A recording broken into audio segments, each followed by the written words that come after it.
বিশ্ব রাজনীতিতে আবারও তীব্র উত্তেজনা। ভেনেজুয়েলার প্রেসিডেন্ট নিকোলাস মাদুরো ও তার স্ত্রীকে রাজধানী কারাকাসের সরকারি প্রাসাদ থেকে তুলে নিয়ে যাওয়ার ঘটনাকে ঘিরে আন্তর্জাতিক মহলে শুরু হয়েছে প্রবল বিতর্ক। অভিযোগ উঠেছে যুক্তরাষ্ট্রের বিশেষ বাহিনী ডেল্টা ফোর্স এই অভিযানের পেছনে রয়েছে।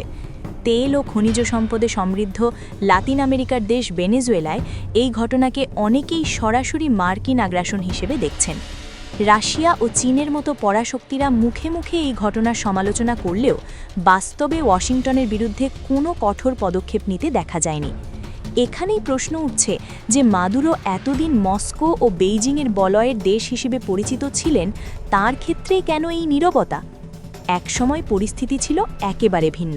শীতল যুদ্ধের যুগে কোনো দেশ আক্রান্ত হলে বিপরীত শিবির সঙ্গে সঙ্গে পাশে দাঁড়াত। কিউবার ক্ষেপণাস্ত্র সংকট, ভিয়েতনাম যুদ্ধ কিংবা কোরিয়া যুদ্ধ তার বড় উদাহরণ। কিন্তু সোভিয়েত ইউনিয়নের পতনের পর সেই বিশ্ব ব্যবস্থা ভেঙে পড়ে। বিশ্লেষকদের মতে বর্তমান পরিস্থিতিতে রাশিয়ার পক্ষে ভেনেজুয়েলার পাশে দাঁড়ানো কার্যত অসম্ভব। ইউক্রেন যুদ্ধের কারণে মস্কো টানা কয়েক বছর ধরে বিপুল অর্থ, অস্ত্র ও সেনা হারিয়েছে। তার উপর রয়েছে যুক্তরাষ্ট্র ও পশ্চিমা বিশ্বের হাজার হাজার নিষেধাজ্ঞার চাপ। এই অবস্থায় যুক্তরাষ্ট্রের বিরুদ্ধে আরেকটি ফ্রন্ট খোলার ঝুঁকি পুতিন কখনোই নেবেন না।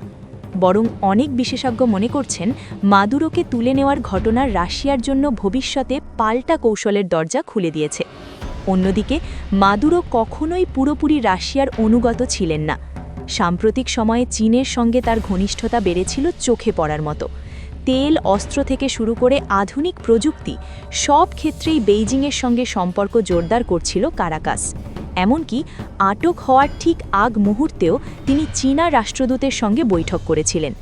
ফলে চীনও আবেগের বশে যুক্তরাষ্ট্রের সঙ্গে সরাসরি সংঘাতে যেতে চাইছে না। সব মিলিয়ে প্রশ্ন একটাই, এই ঘটনা কি নতুন বিশ্ব রাজনীতির ইঙ্গিত, নাকি বড় কোনো সংঘাতের আগে এটি কেবলই শুরু?